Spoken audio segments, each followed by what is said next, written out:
You know, there's a world that exists just behind your eyes, a world of potential, a world of creation that honestly most of us leave completely unexplored.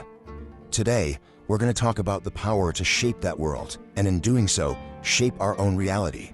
Just let that sink in for a moment. This isn't just some nice-sounding poetry. It's pointing to a fundamental ability that every single one of us has, but very few of us ever really train. It's this capacity to build realities on the inside long before they ever show up on the outside. And this is really the core of the problem, isn't it? We let our minds just drift. We imagine things randomly, our thoughts get scattered by whatever the day throws at us, and then we're left standing still wondering, why isn't my life moving in the direction I want? The truth is, you just can't build an intentional life on a foundation of random thought. It doesn't work. So, okay, let's get into the solution here. We need to shift from that passive, random thinking to a state of active, directed imagination. This is what we call the art of visualization. It is absolutely crucial to understand that visualization is not daydreaming. They're not the same thing. Daydreaming is what happens when your mind just wanders off without a destination. It's kind of weak, scattered. Visualization, on the other hand, that's deliberate. That's you taking the wheel of your imagination and steering it towards a very specific outcome. It's focused, and because of that, it's incredibly powerful. So what is it exactly? Well, think of it as the skill of creating a mental blueprint. It's this ability to see a future outcome with so much clarity, so much vividness, that it almost starts to feel like a memory you already have. You see it in your mind first, so that it can later exist in your life. But how do we actually do this effectively? Because it isn't just about wishful thinking, right? It's a structured practice, and it really rests on 3 foundational pillars. So let's break them down. Yeah, it all comes down to these 3 things: clarity, repetition, and emotion. Let's take a look at how each one works, because really mastering them is the key to mastering this whole art of directed imagination.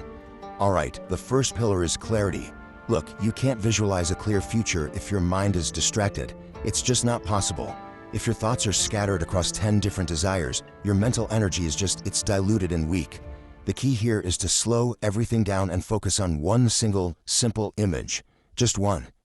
And as you hold that one image, you start to build it out with details. Don't just think about it, experience it. See the specific colors in the scene. Feel the temperature of the air on your skin. Imagine the movements, the sounds that go along with it. The more detailed you make this image, the more real it becomes to your mind. And here's the powerful truth behind why this works.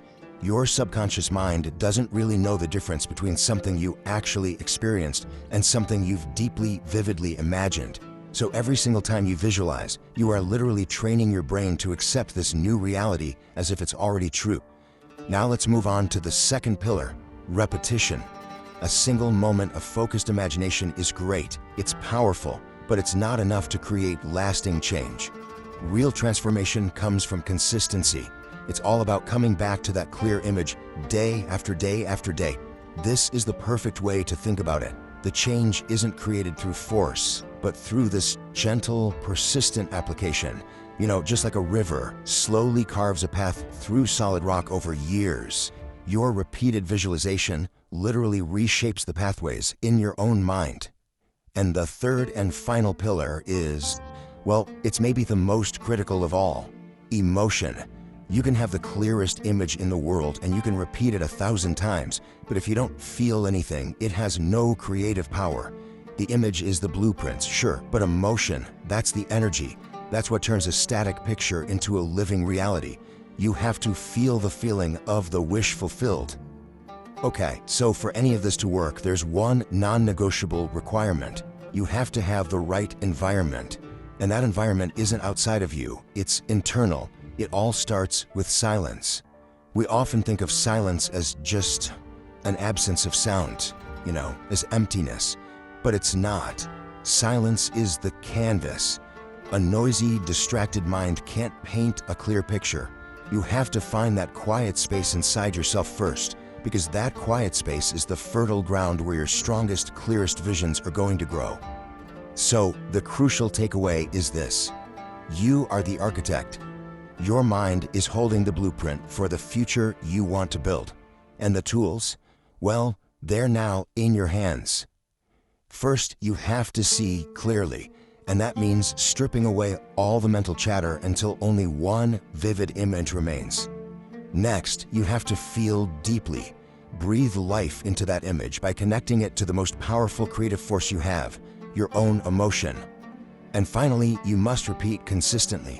Make it a daily ritual.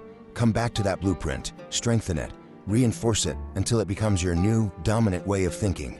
Never, ever forget this. Everything that exists in the world around us, every building, every piece of art, every invention, was first just an idea, an image held in someone's mind. The life you want to live is no different. It has to be built first, with clarity and with feeling, in the silent workshop of your imagination.